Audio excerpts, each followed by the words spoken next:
Central Minnesota Sports Hub. It's the Morning Sports Desk, presented by Wadena's Pizza Ranch and FunZone Arcade. Available on Apple Podcasts, Spotify, or wherever you get your podcasts, and streaming on YouTube. It is the Morning Sports Desk on a Tuesday, the 28th of January. I'm CJ Baumgartner. That's Corey Tackman. Once again, this is the Morning Sports Desk, powered by Pizza Ranch and FunZone Arcade. The right stuff. Remember New Kids on the Block? No. That's too bad. It's too bad for you. That's what this Morning Sports Desk is. We got the right stuff. We got the right stuff. I thought you were talking about like the movie with the astronauts. Is that a thing? Yeah, The Right Stuff. It's a movie about the first mission to the moon. Is that the movie with Harlan Williams? No idea. Rip off his underwear in lieu of the American flag because he's wearing American flag underwear? Probably not, but I mean, who's to say? Man, we watched part of it in a college class one time, and we didn't watch the whole thing because it's like a super long movie. And the guy was like, okay, I can't devote like a whole week's worth of lectures just to watch The Right Stuff. But, so is The Right Stuff the second most famous quote from the moon mission, or what? I don't know what The Right Stuff is. Strong is like one small step for man, one giant leap for mankind, and Buzz Aldrin is like, Dad, that's the right stuff, man. It's like before that stuff. So it was made in the 80s. Glenn said it. The Right Stuff is an American epic historical drama film written and directed by Philip Kaufman, based on the 1979 book of the same name that was written by Tom Wolfe. It follows Navy, Marine, and Air Force test pilots who are involved in the aeronautical research at Edwards Air Force Base in California, as well as the Mercury 7 team, which were the 7 military pilots who were selected to be the astronauts for Project Mercury, the first human space flight by the United States. It has Sam Shepard, Ed Harris, Scott Glenn, Fred Ward, Dennis Quaid, Barbara Hershey, and boring. Hershey of the Motley and Pine River Hershey's? Yeah, probably. That's probably exactly it. Or the Bacchus. I don't know. It was a box office bomb, grossing about $21 million domestically against a $26 million budget. The whole country thought it sounds boring, and turns out might have been. It was kind of boring, a little bit of it. Despite this, it received widespread critical acclaim and was nominated for 8 Oscars, 4 of which it won. And then it was a huge success in the home video market. Congratulations, Ed Harris. It's so funny when they're like, yeah, this movie stunk in theaters. But then after a while, people kind of just kept buying it, and it kept showing up on FX on a Sunday. And enough people went, yeah, I guess. Yeah, that's supposed to be for movies like Anchorman. It's not supposed to be like for a real movie. Well, FX and FXX. That's why they got the secondary channel. And they got like FX Classic, and they got like they just in VH1 for Justin Long movies. If you want to see a movie with Justin Long and or Dane Cook, Comedy Central's the place for you. That's the place. You know what? I'm gonna go watch Employee of the Month now. Which is the only Dane Cook movie I can recite off top of my head.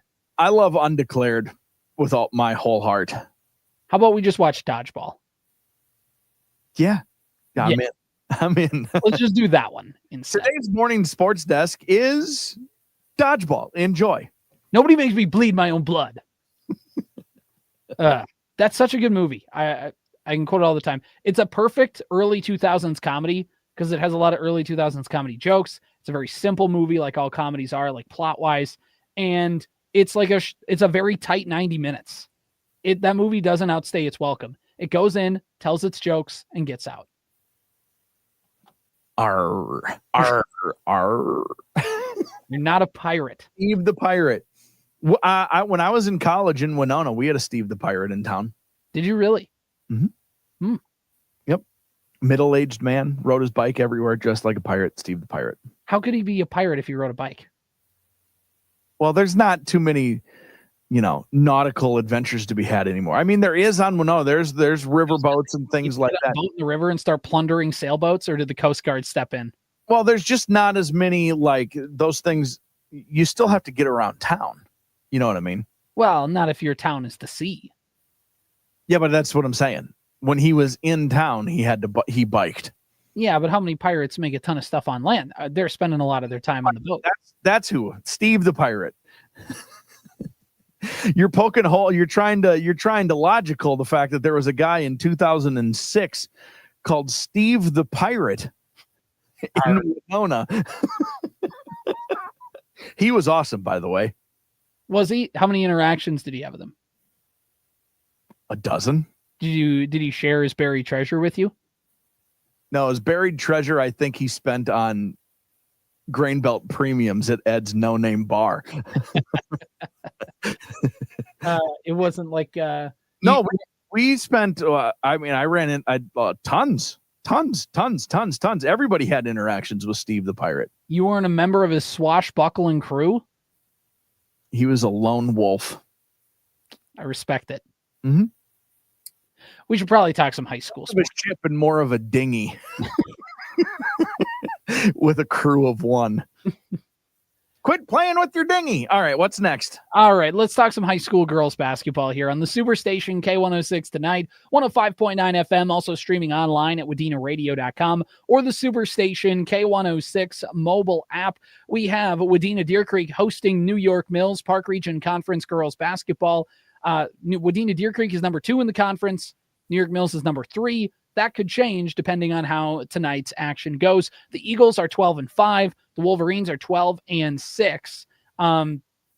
For New York Mills, they are 4-1 in Section 6A. They are currently in that 5th spot, although a win could help them maybe bump up to that 4th. They could really be anywhere from that 3 to 6 seed in Section 6A. Obviously, Hillcrest Lutheran Academy is awesome this year, and Underwood is good as well. They're kind of ranking those top 2 spots, but in the 6A North subsection, they have a chance anywhere from 3 to 6, depending on how the rest of their season goes. They are 7-2 in the PRC. And by the way, New York Mills won 12 games a year ago all season. They've already hit that total. So again, just a really good crew there this year. A lot of a few seniors on that team, a couple juniors, a really loaded kind of experience-wise team this year for New York Mills. They're averaging about 64 points a game and allowing about 41.5 points this year, which is both of them just, again, improvements from. That's a good recipe. That's a good recipe. Last year, they were underwater in kind of the points per and the points allowed. This year, they've really flipped that. And it's obviously when you score more points and prevent the other team from scoring points, Corey, that is a recipe for success. Yeah, if you're on like a 3-2 scoring average, points for, points against, you're gonna win. If you, that's French frying, and that's not French frying when you're supposed to pizza. If you pizza when you should have French fried, or French fry when you're going to pizza, you're going to have a bad time. That's right. For Wadena Deer Creek, they're 12-6 on the year. 2-5 in Section 8 AA, where they currently rank 10th. Holly just jumped them in the standings over the week. But again, keep stacking some wins on top of each other. They have a chance to kind of go anywhere from that 8 to 10 seed right now, barring kind of, a big jump in the QRF by the Wolverines or maybe another team kind of lagging as the year goes on. For the Wolverines, they are 6-4 at home. They're 8-1 in the Park Region Conference, which is second. Their lone loss came to Monaga. For New York Mills, they only have 2 losses in the conference, and they came to Monaga and Wadena Deer Creek. Earlier in the season, it was a victory for the Wolverines, 61-51. And again, for the Wolverines, obviously Addie Gravel, 1,000-point scorer, Montana Karsten, 1,000-point scorer. So they have, they are boasting now 2 1,000-point scorers on that team, averaging about 53.3 points per game this year, allowing 38.9. So a pretty good mark for them as well, as they kind of get through the year. They played Sabika on Saturday. They got a win. New York Mills also played on Saturday. They got a win against Battle Lake there. Both these teams going to square off tonight. It should be a good one. Obviously, talk about 2 1,000-point scorers for Wadena Deer Creek. Ayla Olson is a good scorer for New York Mills and a very important part of their team. So it's fun to see 2 of the higher teams in the Park Region Conference go at it. Some of the better players in the PRC go at it tonight as well. And it'll be a good one. 2 of the more well-coached teams in the section as well. This is it's what you want in a matchup between Coach Cressup and Coach Brian Dunrud for New York Mills. So it should be a good one tonight, Corey. 7:15 pregame, 7:30 tip-off, Superstation K106. Find the full broadcast schedule online at WDenaRadio.com. Anything you want to add? What are you looking forward to? That game sounds like it's the right stuff. Just another New Kids on the Block reference. Gotcha. Gotcha. Despite the box office numbers of tonight, this game will be remembered fondly in the home video release sales. Like the right stuff. Yeah. That's perfect. Yeah, exactly. Find the full broadcast schedule online, WDenaRadio.com, because we got some wrestling coming up later in the week, some Wadena Deer Creek hockey, Staples Motley boys basketball coming up as well, and a whole lot of stuff because, Corey, we're into February. Next week is the first full week of February, and that's when stuff starts to kind of girls basketball. You start to all of a sudden everybody's jockeying for position and things start to become clearer and clearer. Wrestling, I believe, like Park Region Conference meets like this weekend. Like that's coming up. Yeah, we're 3 Fridays away from section wrestling. Mm-hmm. It's not there yet, but if you look in your mirror and they say objects are closer than they appear, Winter Sports Playoffs is right there. Yeah, it's the best.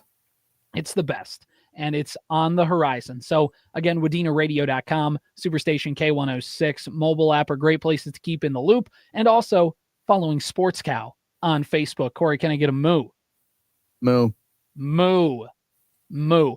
Before we go any further into some talk about the Minnesota Timberwolves, because they got a win last night, and despite that fact, Chris Finch was none too pleased with his team. Also, how the Timberwolves have the greatest promotion ever, somehow topping the Naz Reid towel, but also kind of in the same vein. We're going to talk about that coming up. But before we do any of that, Corey, it's probably time that we talk about the good folks at the Pizza Ranch and FunZone Arcade in Wadena. What's happening? Well, we give our review each and every single day of the Pizza Ranch and FunZone Arcade. And, well, today is the time for you to give your review. Looking Pizza Ranch and FunZone Arcade to help them out a little bit. And really, it's that simple. If you have enjoyed your time at the Pizza Ranch in Wadena and the FunZone Arcade, if you enjoy your visits there, you enjoyed your last visit there, give them a review and let folks know what it is that you appreciate about what's being done. Not only the unbelievable food and the unbelievable time that you can have in the arcade, but also think about all the help that's there. I mean, every time that we go to the Pizza Ranch, it is like there is somebody circling the buffet, wiping off, the little like tray rack where you push your plates along, making sure that pizzas are replaced, the salads constantly being refreshed, whatever it is. It's a buffet, so somebody's got to come get your plates. They're constantly coming by and making sure that you've got room so that way you can make your next trip up to the buffet, whatever it is. If you appreciate the service, you appreciate the food, you appreciate the fun that the Pizza Ranch and FunZone Arcade are providing you and your family, on their Facebook page, make sure you check out, they've got the link posted there. You can see it posted right here. If you are following along in the Morning Sports Desk on YouTube, you can see the link that way. And leave your review. Let them know what you think, and let them know not only about how good that food is, how good the service is, how fun the Fun Zone is, but how much you appreciate having the Pizza Ranch and Fun Zone Arcade along with the Morning Sports Desk. The Pizza Ranch and Fun Zone Arcade in Wadena proudly presents pizza and arcades in the Morning Sports Desk. All right, so looking on to the Minnesota Timberwolves, Corey, they got a victory last night, and it was pretty not important for them, but it was an important milestone because it was the first time this season that the Minnesota Timberwolves have been 4 games above the 500 mark. Corey, hey, doesn't that just feel good? We come in. We are on the way. They showed a graphic last night on the Wolves game on the Bally broadcast or the FanDuel broadcast, and it talked about how this will be the first time that the Wolves are 4 games above 500. How many games last year, Corey, did the Timberwolves spend 4 games above 500 out of the 82-game regular season? 65? No. Higher. Wow. That many, huh? 76. Jeez Louise. They started 6-2. And yeah. Pretty much it. That's a good year. I mean, they should have won the Western Conference or something like that. Would have been nice, wouldn't it? Would have been very nice. They did get a big win over the weekend. It was Rivals Week. And the Wolves got 2 games on ESPN, and they kind of no-showed against Dallas. They ended up winning because the entire Dallas Mavericks roster is on IR. And then they throttled, and I mean throttled, the Denver Nuggets at home on Saturday. Nuggets fans were chirping on social media. They were like, hey, we are getting our revenge today. First of all, you can't get revenge in a regular season game. Second of all, the Wolves won the season series against Denver with that win. So, like, the Wolves already also beat Denver earlier in the year. Revenge for what? What are you talking about? Like, anyway, Rudy Gobert once again held Nikola Jokic to as low of a night as one of the best players on the planet can have, and the Timberwolves won. And then they beat Atlanta last night. But Chris Finch was not happy about his team's performance. So this is an Atlanta Hawks team that is about 500. They didn't have Bogdanovich. They didn't have Trae Young last night. They were both hurt. And the team still had to play starters pretty much the entire game, despite the Wolves having a double-digit lead at halftime. They only won by 8. The Hawks made it a lot closer than they should have been. The Wolves made it a lot closer than they should have been on themselves. Corey, here's the quote from Timberwolves head basketball coach Chris Finch, according to John Krasinski of The Athletic after the game. We come out here and bull bleep. It starts with our top guys. He was not happy about last night's kind of effort. Corey, is that kind of just the story of the Wolves of like, they're good, we see good things out of them, but man, does it feel just a little underwhelming at times? They are, to me, the story of the Wolves, and it's been the case. It's not just this year. It's been the case for a number of years. Even if you want to go back to, the years that shall not be named with Tibbs and Jimmy Butler and things like that. If you want to be, I think, realistic, even about those years, there's some truth to what Tibbs was saying and what Butler was saying. Turns out Butler suffers from this also, because he just got suspended indefinitely by Miami. Wait, is Jimmy Butler pulling a bunch of media stunts to try and get out of the current team he's on? I've never seen that before. There is a maturity problem with the Timberwolves team. They're immature. And one of the things that is evidenced of maturity is by getting up to play big time games a la Denver and just kicking them right back on the plane. Like, get out of here. What are you even here for? And then not getting ready to play bad teams. That's it. That is an immaturity thing. It's not a talent thing. They're not underwhelming talent wise. They're arguably overwhelming talent wise. It's not a coaching thing. Although you could argue, like, if that's your job as a coach is to motivate. Right. But we just don't, we don't see what's going on behind the scenes. So I just refuse to jump on the Chris Finch is not doing those things. I'm not here for that stuff. Yet anyway. I'm not here for that yet. I'm not saying it can't come down the line. I'm saying if we're having those conversations, have you watched all 4 years of Anthony Edwards? What are you talking about? This guy is ripe with immaturity.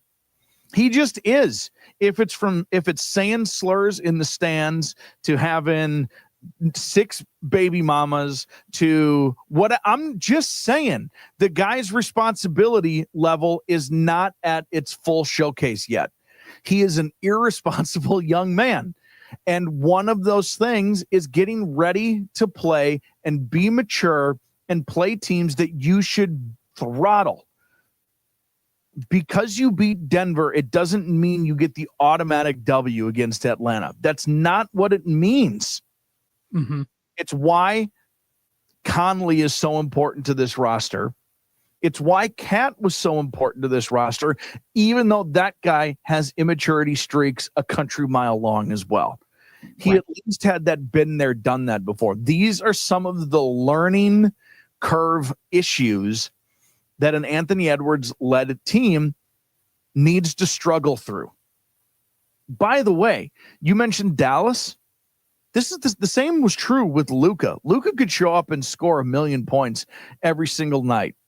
But are you going to look me in the face, Dallas Mavericks fan, Jared, and tell me that Luka's ever been in shape, that he's ever been ready to play a full season, that he's ever had like that killer he can't. MFFL is a thing that is a thing between Dallas Maverick fans. That acronym stands for More Food for Luka. Yes. So this is a thing that young phenoms need to go through. The next step for Ant is being a leader. We talked about it earlier in the season. You can say all the right things, but eventually you turn into the boy who cried wolf. And now you're just talking. So how do you, it was refreshing for me to hear Finch come out and call it a bunch of BS. We won this game because we're better. We're more talented than them, but we're not better than them. They played better than us tonight. Like, I don't know what to tell you. It's really, that was an important thing for him to say out loud. And like, I'm done with the talk. We need to walk now. And by the way, he's saying it to the media because he's mad, but that's also a shot. Like, that's going to be the headline that's the headlines the day. Yeah. The Wolves won, but Finch isn't happy. Like, this team underwhelmed again. Like, that's the headline. And that's the direct. Mike Zimmer did this all the time with the media. You say it, and that's like you're voicing how you really feel, but it's also a shot to your players of like, fix this. Like, this is, and you're Anthony Edwards. What are you going to do in your next press conference? Are you going to come out for the 19th time this season and say, yeah, we got to be better, and it starts with me? No, duh. Yeah. How are you going to explain yourself on it when the coach beats you to the punch that way? What are you going to say in the next press conference? Right. No, this is on you. This is on you. It doesn't matter if the coach is bad or good. I happen to think he's good. He's universally respected as a coach. Right. This is on you, bro. Although you'll find a small contingent of, I don't know how big the contingent is, but there are Wolves fans on Twitter that want to whine and moan about everything Finch does. He's not a perfect coach. I think that there are legit critiques about, like, he sometimes waits a little bit too long to use a timeout on a run, or maybe picking coaches. CJ, what? Do you watch? I'm not calling you out. I'm saying I'm done nitpicking coaches. We don't watch every single coach. Not every single coach is perfect. I guarantee you, not everybody likes Popovich. No, and that's my point. It's asinine to be doing that to this guy. Right, that's my point. This guy show up every single night. Could we try that first? No, that's what I'm agreeing with you. That's what I'm saying is I'm not calling you out. I'm doubling down on the ridiculousness of this is a coach thing. Right. How about the best players show up and play basketball? Well, no, if they would have played Dillingham a few more minutes, then they would have won by 30. That's the critique everybody has. Yeah. It's stuff like that where it's like, you guys, Finch has flaws. Sure. He's not prime Popovich, but you should win every game by 30 because you have Anthony Edwards. God bless Dillingham. God bless him. That guy might be a nice player and an important cog in this team for the next 7 years. He might be. But you know what? He isn't right now. Right. Anthony Edwards is the guy. So no, he needs to play more rookies and unexperienced people when this team is when this team is expected to be a finals contender. Be the guy. Are you or are you not? Right, exactly. And that's the whole thing. Finch is, by the way, I mean, this is maybe borderline, but is it like he might be the best coach the Timberwolves have ever had right now? Because if you compare it, like, Flip is obviously the bar, and bless Flip, that bar isn't set very high because he's the only guy to have any success coaching the Timberwolves. But he's also gotten to a Western Conference Finals and has won some playoff series. And I think one more deep playoff run maybe kind of makes it. The point is to say, like, that guy is the best coach the Wolves have ever had. It's not a high bar, but he's hit it. And he's respected and good. And when he goes, and one of the things about him, and Anthony Edwards has said this, he's not afraid to go to the media or go to his stars and say, you need to be better. And that's what he does. I'm overreacting. I know I am. But this is the Timberwolves' problem is their immaturity. Yeah. That's it.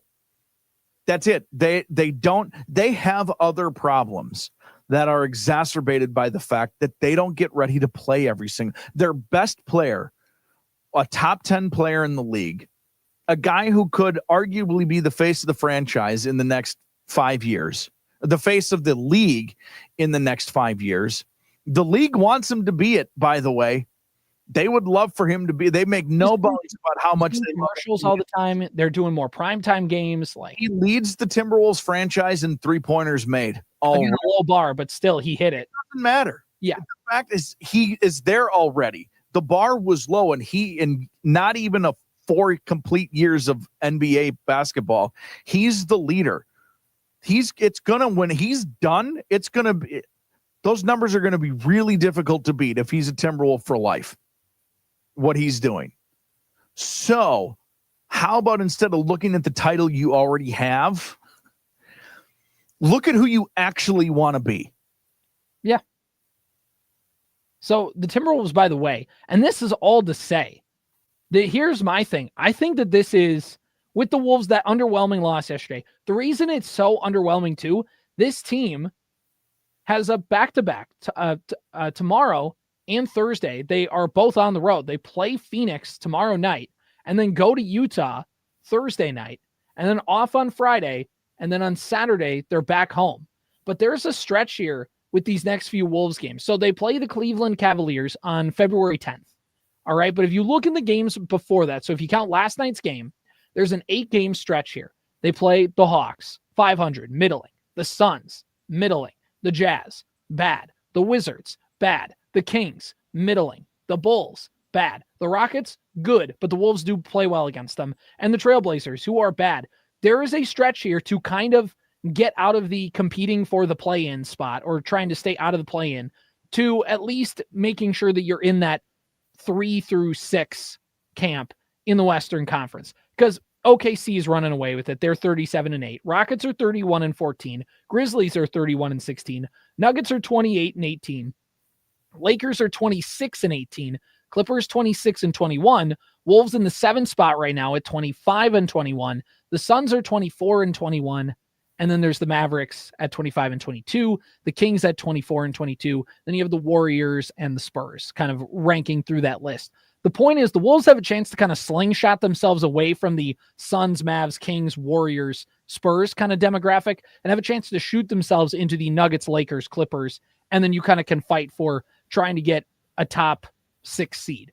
I think, and they're not going to do that all in mid-January, but they have a chance to avoid kind of being that 500 team. And they can do it by winning 6 out of the next 8 games and just bumping themselves up just a little bit more. They don't have to go undefeated in this 8-game stretch, but there are a lot of winnable games out here on this next stretch for them that they really need to take advantage of. And part of me feels like they're going to do it. And another part of me feels like they're going to go 4-4 and we're going to go, okay, you got a big win, but then showed against the Suns or something like that. Or here's the thing. This is where I think you'll find out if they're responding to Finch or not, because Anthony Edwards is going to come ready to play against Phoenix. Do you know why? Because Kevin Durant plays for Phoenix, and Anthony Edwards loves to try to kill Kevin Durant. Mm-hmm. They're going to be ready. They just got chewed out on publicly by their head coach. They're going to be ready to play against Phoenix. I can't remember where you said Phoenix is on the list where they rank, but Phoenix is a team that everybody else, they're right below the Wolves in the standings. You need to take care of business with Phoenix. The real question is you're also way better than Utah, right? Mm-hmm. Way better. The next night you go to Utah, you have to beat the bejesus out of the Utah Jazz the next night. It's going to be hard, because you're going to give it all you got to show off to your old pal Durantula. But can you go to Utah? Can you go to Salt Lake City? Arguably or inarguably the most boring major city in the entire country.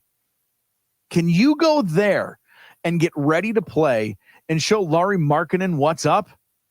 Can you do that? Can you go show Walker, whatever his name is?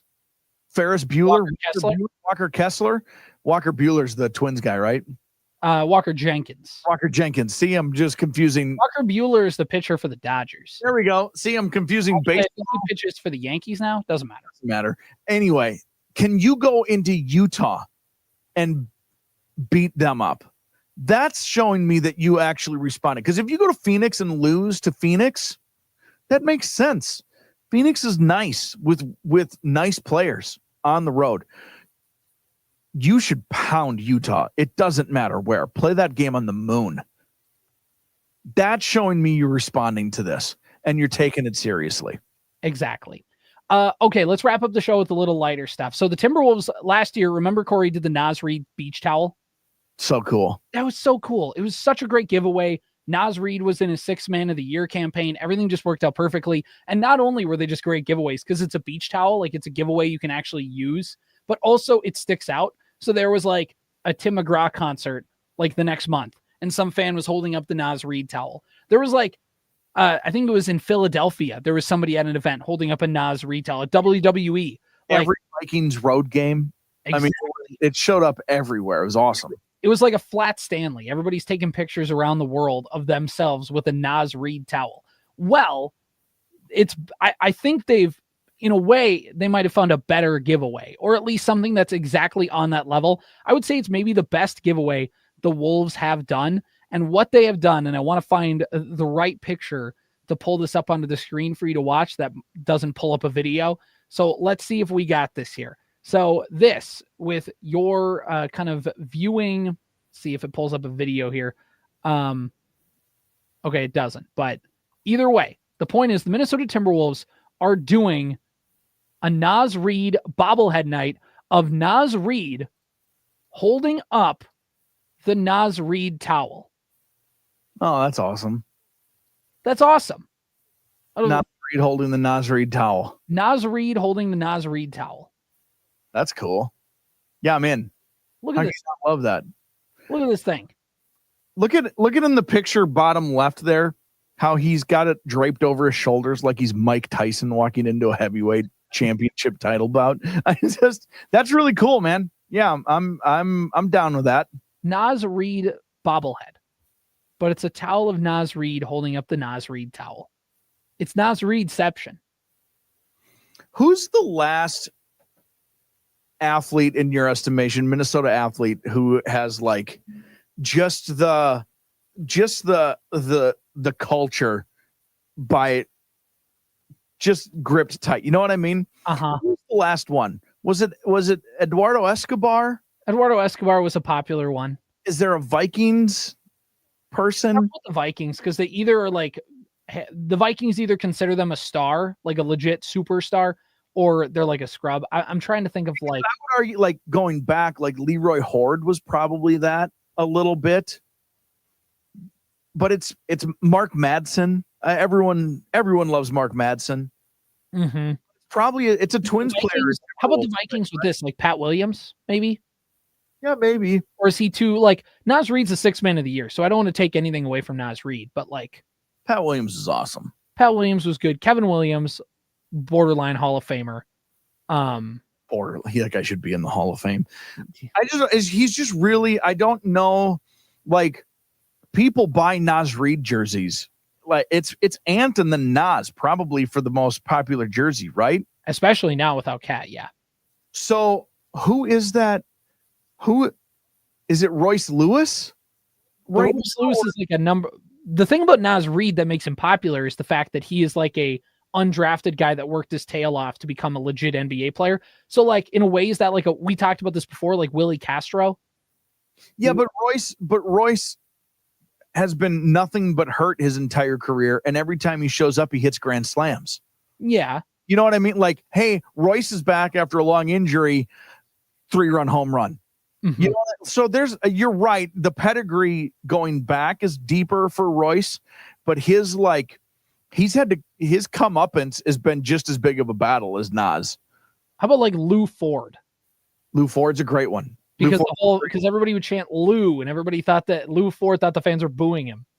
Yeah, Lou Ford's a great answer. Lou isn't nearly as good as Naz, but you're right. There is like, he just kind of has grabbed the culture of the state. Here's a Twins one. What about like Carlos Gomez?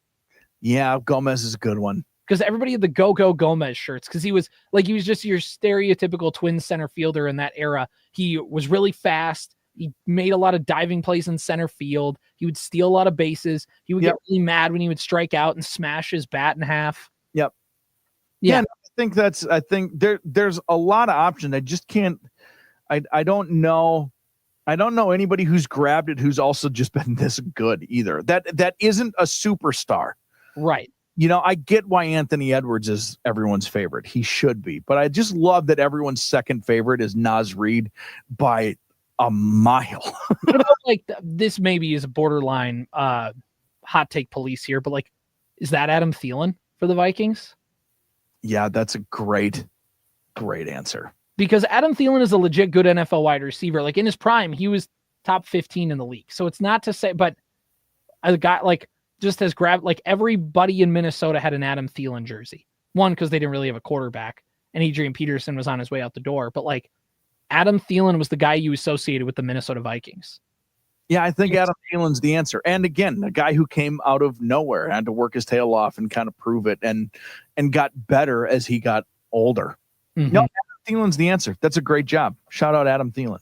How about the Minnesota Wild? Who do we got for them? Who cares? Darby Hendrickson. Trying to think. Who is the one? There was a player they traded for, like in the 2018. I think we want like Brock Faber a lot. Brock Faber has the chance. I think we want Brock Faber to blow up.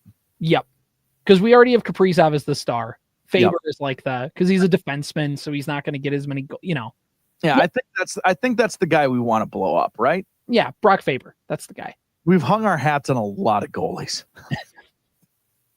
This next one will be good. I promise. I promise.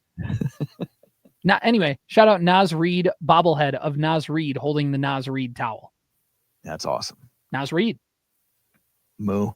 This has been the Morning Sports Desk powered by Pizza Ranch and the FunZone Arcade on a Tuesday, the 28th of January. See you tomorrow. Powered by Wadena's Pizza Ranch and FunZone Arcade. Follow the Morning Sports Desk on Apple Podcasts, Spotify, or wherever you get your podcasts. And watch every show on YouTube.